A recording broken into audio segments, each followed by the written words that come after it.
पंचमो अध्याय और श्लोक चल रहा है, श्लोक में चल रहा था 131। इसमें श्रवण किया कल हम लोगों ने कृष्ण की दामानल पान लीला, उसके पश्चात ज्येष्ठस्य कीर्ति रचिताम तनोतु समो।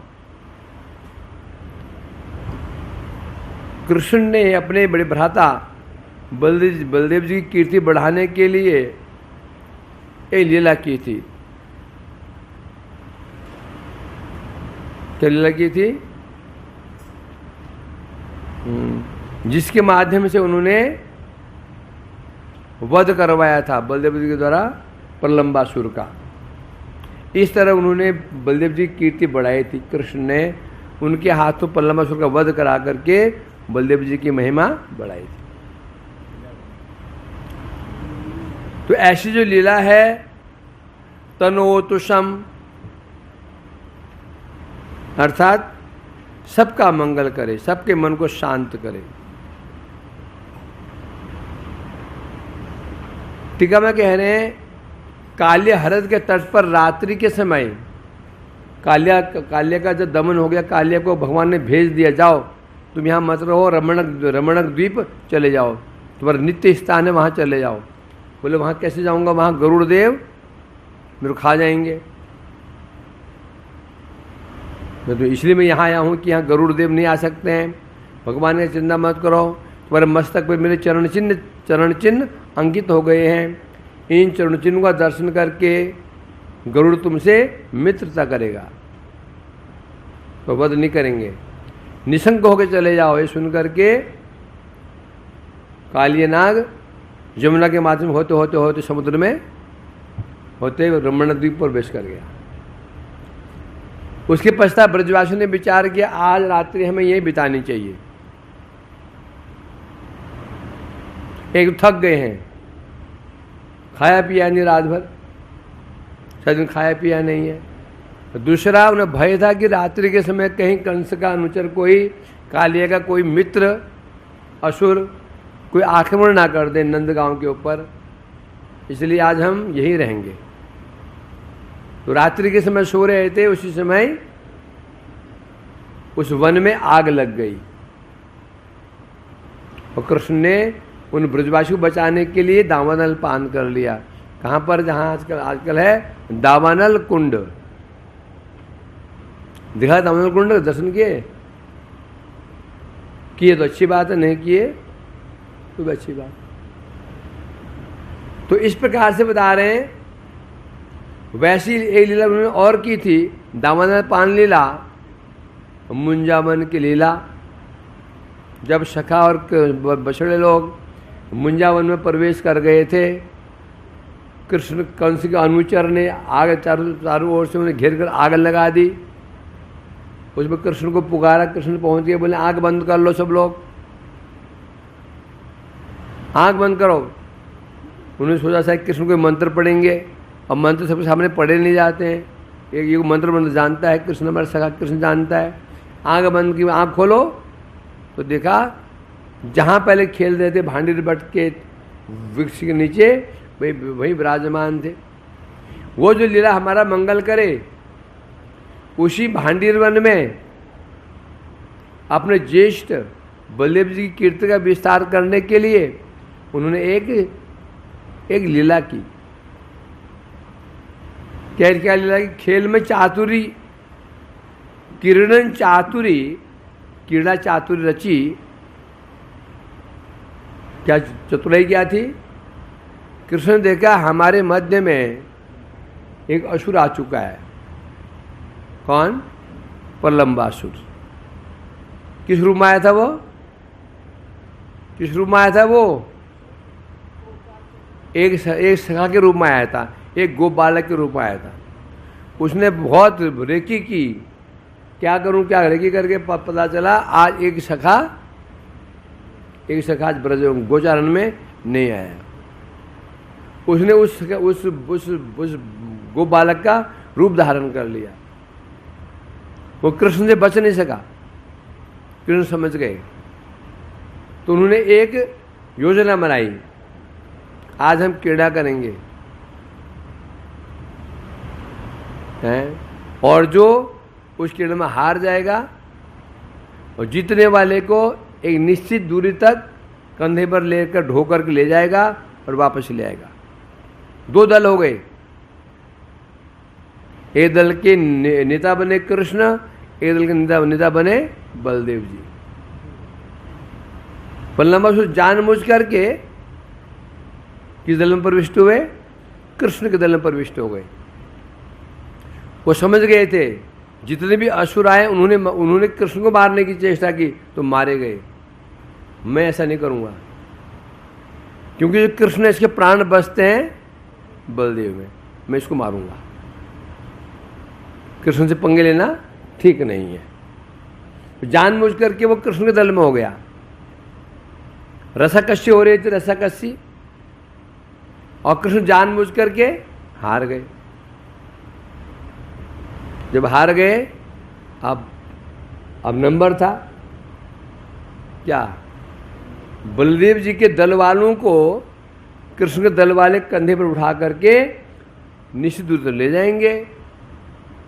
उवाहो कृष्णो भगवान सिदामानम पराजित, याद नहीं किया गया? विषम भरत सेनस्तु प्रलंबम रोहिणी सुतम। ये या सुन क्या तुम्हें सनातन? हाँ, किया था, भूल गया। खाना नहीं बोलते हो, समोसे खाना नहीं बोलते हो, वो चटनी डलवाना नहीं बोलते हो। अब दो दल थे, उनमें से कृष्ण का दल हार गया, जानबूझ के कृष्ण हार गए। उवाहो कृष्णो भगवान सिदामानम पराजित, कृष्ण हार गए। हारने के पश्चात सिदामा जो कि बलदेव जी के दल में थे, कृष्ण ने सिदामा जी को अपने कंधे पर उठा लिया, ढो लिया। उवाहा, ढोया। वृषभम भद्रसेनस्तु, वृषभ नामक सखा को भद्रसेन ने कंधे पर ढोया। और प्रलंबा रोहिणी सुतम, प्रलंबासुर ने बलदेव जी को कंधे पर ढो लिया, उठा लिया। अब ले जा रहे, जो निश्चित दूरी तक सब पहुंच गए, सब वहां से वापस आ गए। जो निश्चित दूरी थी, जो निशान बना था, सब वापस आ गए, परंतु प्रलंबासुर उस रेखा से आगे निकल गए, बल्कि दौड़ना शुरू कर दिया। दौड़ते विशाल रूप बनाया आकाश में। उसमें वर्णन करते हैं गोपाल चंपू में, ऐसा लग रहा था मैंने बादलों में चंद्र उदित, बादलों में चंद्र उदित हुआ हो। चंद्र, बादल कैसे होते हैं? काले काले। वो जो असुर था काले रंग का था, सर से काला, और उसके कंधे पर बैठे हुए बलदेव जी छोटे से। कभी दृश्य देखा कभी काले काले बादल होते हैं, एक कोने में चंद्र, एक कोने में छोटा सा, एक रोज चंद्रमा दिखता, छोटा सा दिखता है ना। ऐसी शोभा हो रही थी बलदेव जी की, मानो बादलों के बीच में चंद्र विराजमान। नललीला के अनुरूप बलदेव जी को घबरा से गए, ये क्या हो रहा है?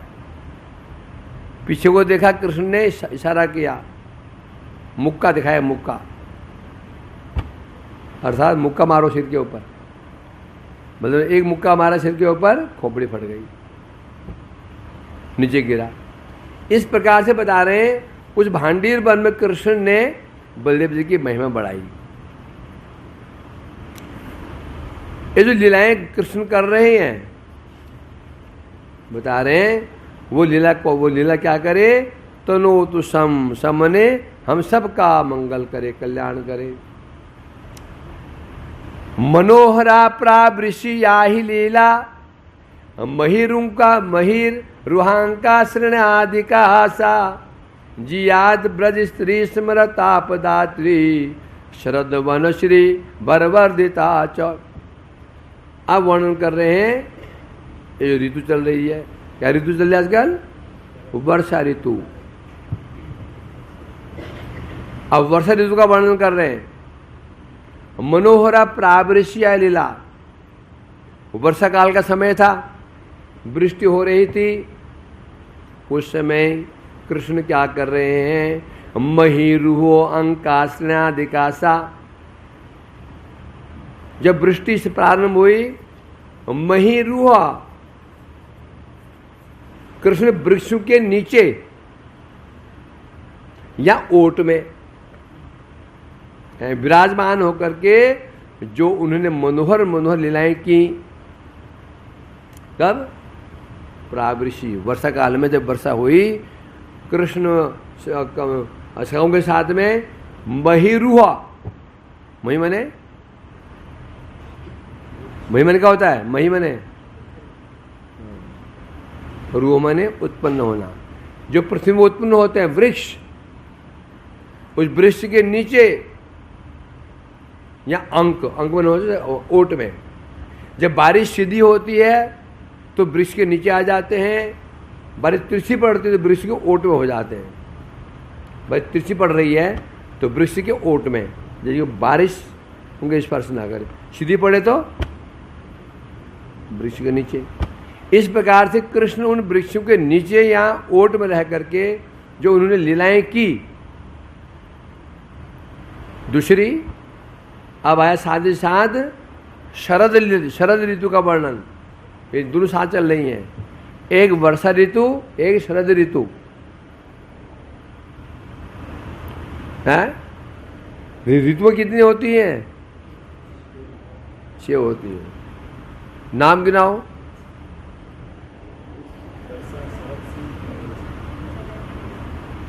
शुरुआत कहाँ से होती है?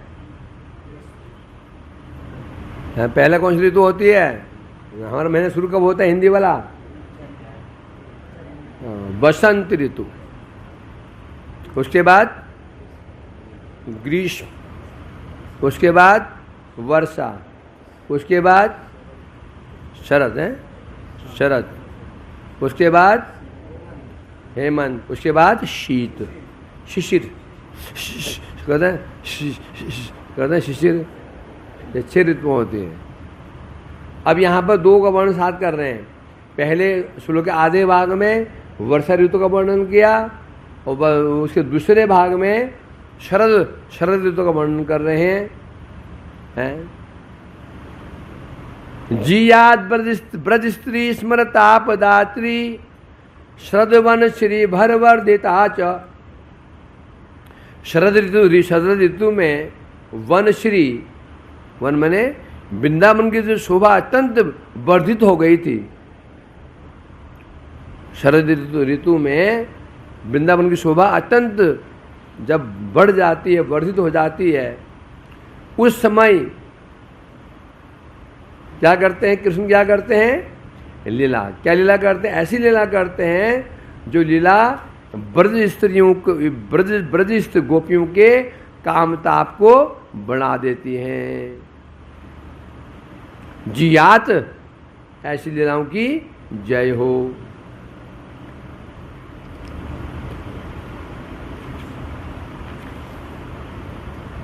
क्या मैं कह रहे हैं? वर्षा काल का समय, वर्षा ऋतु, जब कृष्ण गोचारण में जाते हैं वो वर्षा प्रारंभ हो जाती है। कृष्ण क्या करते हैं? वृक्ष के नीचे सब, वृक्ष में, वृक्ष नीचे कैसे आएंगे? क्या वृक्ष था वो? बट वृक्ष, जिसका विस्तार कई योजन विस्तार था उसका। सखा लोग उस वो जो भांडीर वट था, वट वृक्ष था, उसके ऊपर चढ़ करके जमुना के आर पार जाते थे, उस पार जाते थे, इस पार आते थे। इतना विशाल वृक्ष था वो।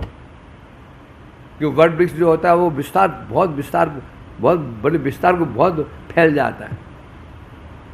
तो उस वृक्ष के नीचे सखा एकत्रित हो जाते, या कभी उस वृक्ष के ओट में रह करके क्या करते थे? लीलाएं करते थे। क्या लीला करते थे? बैठ करके कंदमूल आदि का भक्षण, सब बैठ जाते पेड़ के नीचे, वृक्ष के नीचे, और कंद मूल खाया करते थे। या फिर कंदमूल क्या होता है? मूल, कंद, जड़। कई ऐसे ऐसे पौधे, ऐसे ऐसे लताएं होती हैं, खोदोगे तो इतनी इतनी लंबी जड़ होती है, जड़, और बड़ी स्वादिष्ट पहाड़ों में होते, लंबी लंबी हमारे होते हैं लंबी लताएं, लंबी लताएं होती हैं, खोदना पड़ता पत्थरों के, और पत्थरों के अंदर होता है। मैंने पतली पतली, वो पतली पतली जड़ होती है, टेस्ट होता है। अरे सरंदी के लता होते क्या? लता, लंबी लताएं होती हैं। तुम देखा होगा, लताएं होती हैं, फैल जाती हैं, तो आप इसको खोद खोद के इतनी लंबी पतली पतली जड़ निकलती है। हाँ? ऐसे क्या होता है? तो वो उसे कंद मूल कहते हैं। नहीं, तो कभी कभी कृष्ण क्या करते, कंदमूल खाते हैं उसमें बैठ करके आपस में, या फिर वृक्ष के नीचे जो शिला होती है, शिला के ऊपर बैठ करके दही भात का भक्षण कर, दही भात भोजन करते हैं भोजन थाली में। ये जो लीलाएं कृष्ण लीला करती हैं, कैसी लीला करते हैं? मनोहर लीलाएं करते हैं। ये लीलाएं जययुक्त हों। उसके बाद कह रहे हैं शरद काल की वन की शोभा। शरद काल में वन की शोभा अत्यधिक बढ़ जाती है। शरद काल में वन की शोभा अत्यधिक बढ़ जाती है। उस समय कृष्ण ने उस वन में जो लीलाएं की, उनकी जय हो। मतलब वो लीलाएं कैसी थी? तब बता रहे, ब्रज स्त्रीणाम स्मर काम स्मर ताप वर्धनम। जो लीला कृष्ण करते थे कि लीलाएं उन्होंने की, गोपियों के काम ताप को बढ़ाने वाली लीलाएं थी। भागवत में सुखदेव जी ने कहा है 10, 20, 45 में क्या कहा है? ब्रज स्त्रीणाम स्मर तापस्य दात्री यथोक्तम श्री व्यास नंदनेन। व्यास नंदन सुखदेव जी ने कहा है, वो जो लीला कृष्ण ने जो लीला कृष्ण ने कब की? शरद ऋतु में कृष्ण लीला कृष्ण ने की, वन में लीला की। वो लीला को देख करके, सुन करके ब्रज स्त्री का काम ताप बढ़ गया। जनास्तापम, आश्चर्य की बात क्या थी? उन लीलाओं को, वो जो लीलाएं कृष्ण ने की, उनको सुन करके जनातापम जहु, जनातापम जहु, जिसने वो लीलाएं जिसने लीलाएं सुनी, उनका ताप नष्ट हो गया। परंतु न गोपिका नाम, एक ही लीला थी, श्रवण करके लोगों का ताप नष्ट हो गया, परंतु गोपियों ताप कम नहीं हुआ, और बढ़ गया। क्यों? कृष्ण हित चेतसा, कृष्ण ने उनका हृदय क्या कर लिया था? हरण कर लिया था। इसलिए उन लीलाओं को सुन करके उनका हृदय शांत नहीं हुआ, उनका हृदय बल्कि और भी उनके अंदर क्या? विरह और बढ़ गया। सावन्य भूषा सच वेणुवाद्य माधुर्य पूर्व अखिल चित्तहारी यद गोप योषित गण मोहनं च मया कदा अस्यानुभविष्यते अद्धा। है कौन कह रहा है? नाथ जी कह रहे हैं, हे गोप कुमार, सावन्य भूषा सच वेणुवाद्य माधुर्य पूर्व अखिल चित्तहारी। कृष्ण ने जो सुंदर वेश, कैसा वेश? वन्य वेश, वन वेश। ये वन वेश कैसा था? सुंदर। वन वेश से लगता है, वन वेश जो होता जंगली, वन में जंगली वेश। जंगली कैसे कपड़े पहनते हैं? छाल पहन लिया ऐसे ही जंगली वनवेश। जो वनवेश धारण किया कृष्ण ने, वनवेश के द्वारा वेणुवादन की माधुरी के द्वारा, अखिल चित्तहारी, कृष्ण ने ऐसे सुंदर वेश धारण किया और वेणुवादन की माधुरी के द्वारा सारे जगत का चित्त, सारे अखिल चित्तहारी, सारे जगत का चित्त हरण हो गया। और तद गोपयोषित, गोपयोषित, योषित मैंने स्त्री, परंतु जो गोप स्त्रियां थी, वो गोप स्त्रियां मोहनं च मुग्ध हो गई। नारद जी कह रहे हैं मया कदा अश्यानुभविष्यते अद्धा, हे गोप कुमार में कब उन लीलाओं का साक्षात रूप में अनुभविष्यते, उनका मैं अनुभव कर पाऊंगा। नारद जी कह रहे हैं गोप कुमार से, जो कृष्ण ने लीलाएं की, जो लीलाएं सारी जगह चित्त हरण करने वाली थी और ब्रज गोपियां जिनको देखकर मुग्ध हो गई थी, उनका मैं कब उनका मैं अनुभव कर पाऊंगा। टीका में कह रहे हैं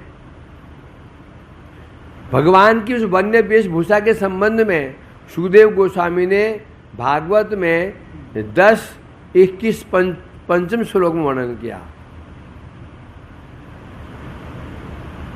क्या वर्णन किया? उस नटवर ने शिखाओं द्वारा घिर करके परमानंद नृत्य करते करते तो अधर सुधा द्वारा वेणु के छिद्र को परिपूर्ण करते हुए वृंदावन में प्रवेश किया। क्या श्लोक है?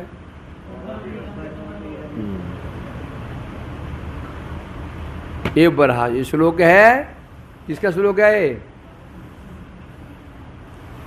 वेणु गीत का। श्लोक गान कौन कर रहा है? गोपियां।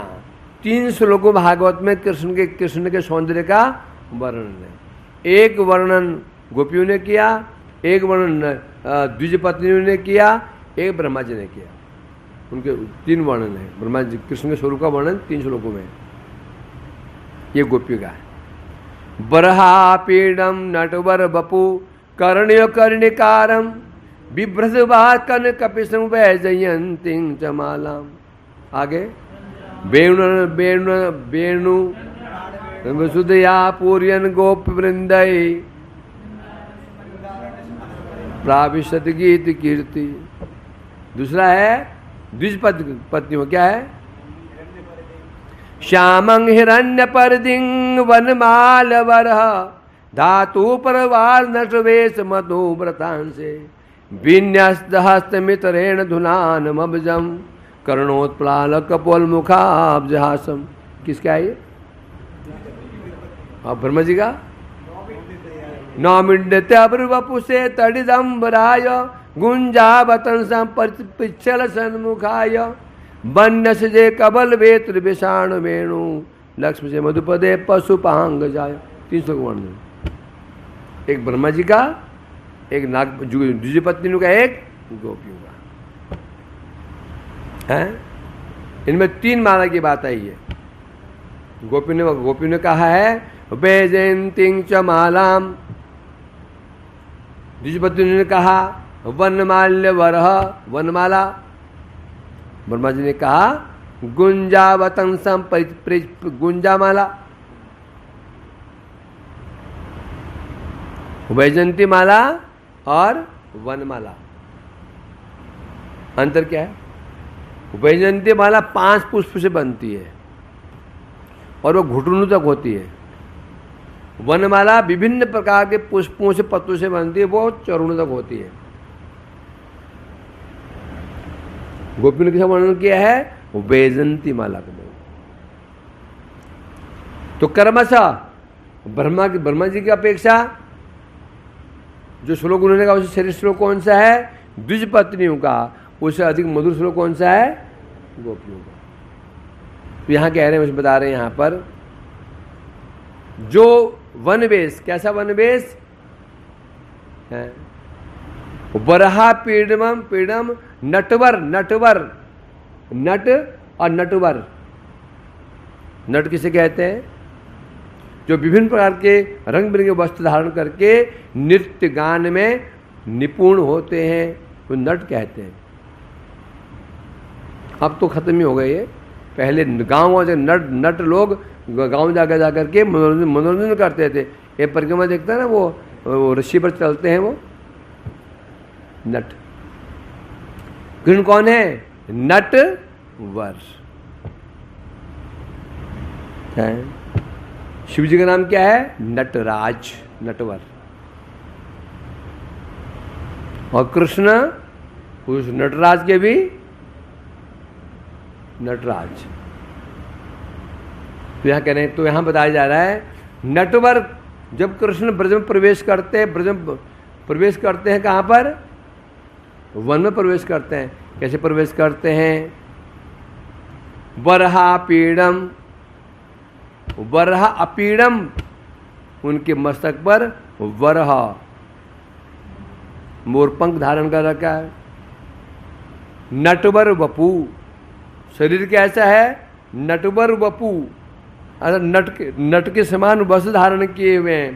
नट नट नट नट नट नट वेश कैसा होता है? वो जो पहनते हैं वो घाघरा, घाघरा जैसा पहनते हैं कपड़ा।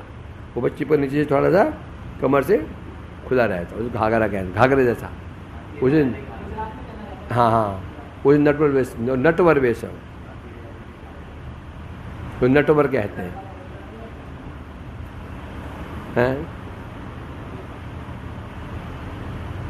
क्या है? नटवेशम और बरहा पीड़म, नटवर बपू कर्णयो कर्णिकारम। कानू में कर्णयो द्विवचन, कर्णिकार एक वचन। दोनों कानों में एक कनेर का फूल देखा? कनेर का फूल देखा? कहीं है? कहीं देखा भी? कहाँ कनेर? अरे बाहर लगा है पीछे, पीरा एक कनेर है। वो फूल तोड़ लेते हैं, कानों में इसको ठूंस लेते हैं ऐसा। कभी यहाँ से यहाँ निकाल लिया, एक ही फूल को लगा रहे हैं आगे पीछे इधर उधर। ये किसका लक्षण है? अल्हड़ वेश कहते हैं इसको। देखा ना, अल्हड़ क्या होता है?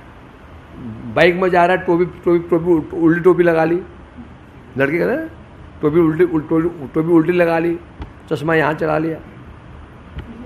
ये क्या वेश है? मस्त वेश है। क्या है ये मस्ती का वेश है। लड़के क्या करते हैं? टोपी ऐसे लगाते हैं, उल्टा लगा ली टोपी, वो पीछे होता है, फिर वो शर्ट के बटन खोल लिए, होता है ना। ये क्या वेश है? अल्हड़ वेश कहते हैं। ये कब करते हैं लड़के लोग? जब मस्ती में होते हैं। तो कृष्ण का क्या अल्हड़ वेश है? एक ही फूल है, कभी यहाँ लगाते हैं कभी यहाँ लगा लेते हैं उसको। यानी जंगल फूल कम हो गए थे। कर्णयो कर्णिकारं बिभ्रतवाश, वस्त्र कैसे हैं? वस्त्र कैसे हैं? कनक कपिशम, कनक कपिशम, सोने के समान पीले वस्त्र के। वैजंती च मालाम, गले में वैजंती माला है जो 5 पुष्प से बनती है। रंध्रान, अधर पर वेणु धारण कर रखी है।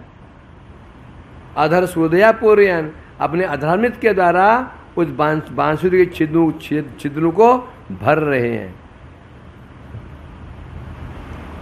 फिर गोप वृंदई वृंदारण्य, गोप वृंदई गोवृंदई वृंदारण्यम प्राविशत गीत कीर्ति। गोवृंदई सखाओं से घिरे हुए हैं, सखा लोग उनको घेरे हुए हैं। और प्राविशत गीत कीर्ति, उनका और सखा लोग घेर करके उनका कृष्ण का गुणगान कर रहे हैं। इस पर कृष्ण प्राविशत वन में प्रवेश कर रहे हैं।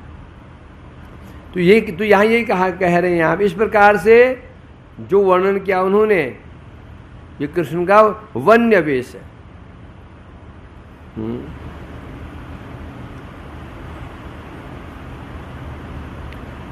इस संबंध में भागवत का 10:21-9 उसमें वर्णन हुआ है। क्या वर्णन हुआ है? गोप्य किम आचर अयम कुशलम इसमें वेणु। अब जो वन्य वेश है, ये धारण कहाँ करते हैं? कहाँ धारण करते हैं वन्य वेश? कहाँ? द्वारका में करते हैं, वृंदावन। परंतु इसकी महिमा क्या हुई? महिमा तब दिखाई पड़ी जब वृंदावन मथुरा की रमणियां इसी वेश की प्रशंसा कर रही थी। गोप्य सब किमाचरम कुशलम कहा ना? हाँ, तो यहाँ गोपिया ने कहा था, वहां पर हाँ गोपियाँ कह रही हैं, गोपियाँ कह रही हैं गोप्य किमाचरदयम कुशलम इसमें वेणुर। गोपीगण को कह रही हैं इस वेणु ने ऐसा कौन सा पुण्य कर्म किया? अधर सुदाम गोपिका नाम, जिसमें हमारा अधिकार था उस पर ये अपना अधिकार जमाए बैठा है। ये जो बांस का वेणु है, इसने ऐसे क्या कुशलम, क्या पुण्य कर्म किए कि ये देखो हमारी संपत्ति में डाका डाल रहा है। कहां पर? अधर सुदाम, हमारा उसमें अधिकार है, और ये क्या कर रहा है? निपीतम, और ये कृष्ण का अधर सुधा का पान कर रहा है। निपीतम, और वो सारा पान कर गया, सारा रस पी लिया इसने। कैसे पी लिया? आम ठस ठस होता है ना, निचोड़ दो, कैसे हो जाता है वो? उसमें कांति खत्म हो जाती है फल का। गोपियां ये आरोप कर रही हैं आप कृष्ण के अधर कैसे हैं और वर्ण क्या है। अब ये जो लाल है दबाव, तो ये अभी पीला बन गया। जब कृष्ण बांसुरी धारण कर रहे हैं, बांसुरी का दबाव होठ पर पड़ता है, होठ क्या बन जाते हैं? पीले हो जाते हैं। क्या हो जाते हैं? पीले। गोपियां क्या आरोप कर रही हैं? सारा रस चूस लिया इसने, सर रस ही चूस लिया इसने। हमारा जो भाग था सारा पी गया, और हमारे सामने कहा ना ये। तो ये है वन्य वेश। क्या है?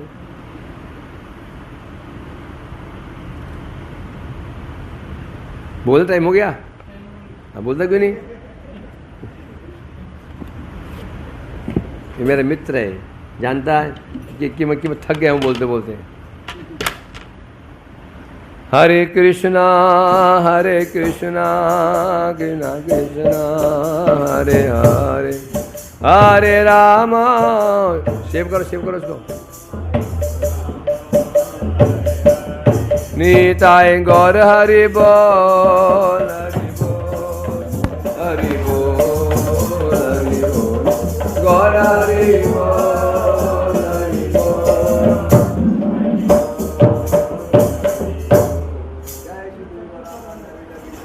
सेव हो गया।